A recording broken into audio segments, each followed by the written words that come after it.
much as its descendant will. Episode 5 begins with a shield, and 80-80 walkers ignore it.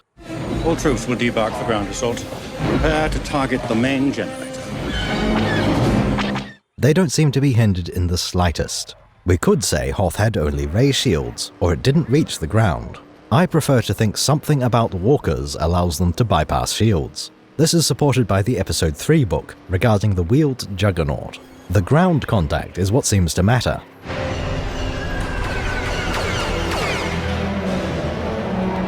This connection offers grounding to ward off energy discharges caused by shields. This may be a minor hazard, or the reason the AAT tanks held back. Snowspeeders didn't encounter any shield discharges on Hoth. Another aspect is traction. By touching the ground, a walker can slowly push forward.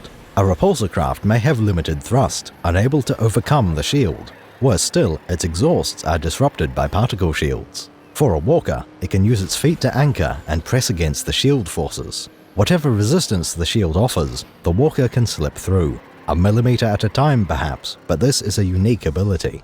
All repulsor craft are considered unable to pass through shields. This allows the Juggernaut to benefit from the same advantages as a walker. For exactly the same reasons, a battle droid can push itself through the shield. They have a grounding connection and traction. Speed of motion has nothing to do with it. Missiles are only blocked because they aren't in contact with the terrain. These details mattered to the story. The battle looks like it uses antiquated tactics for an Earth war. Rebels on Hoth used trench warfare, a bit like World War I. On Endor, the situation looks more like a Vietnam War reference.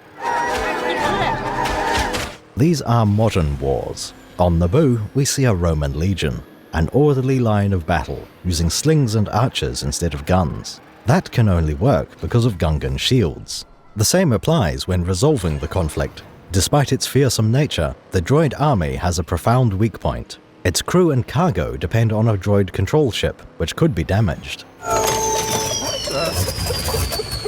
What's they doing? The control ship has been destroyed. That might make a good topic for a video, come to think of it. We can divide the battle plan into 3 parts: land, space, and palace. The movie interleaves the scenes to present a timeline. In universe, they are all woven together during the planning stage. The battle is a diversion. The Gungans must draw the droid army away from the cities.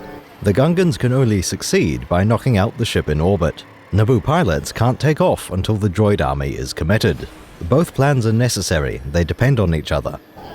What do you think, Master Jedi? You and the Naboo form a symbiont circle. What happens to one of you will affect the other. You must understand this. The movie really wants to drive home the idea of symbiosis. Even the Star War is built around that concept.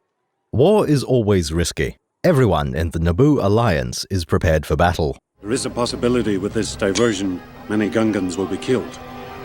We are ready to do our part. Blowing up an enemy battleship isn't a plan, it's a goal. Let's assume your pilots can reach orbit safely. What formations and tactics will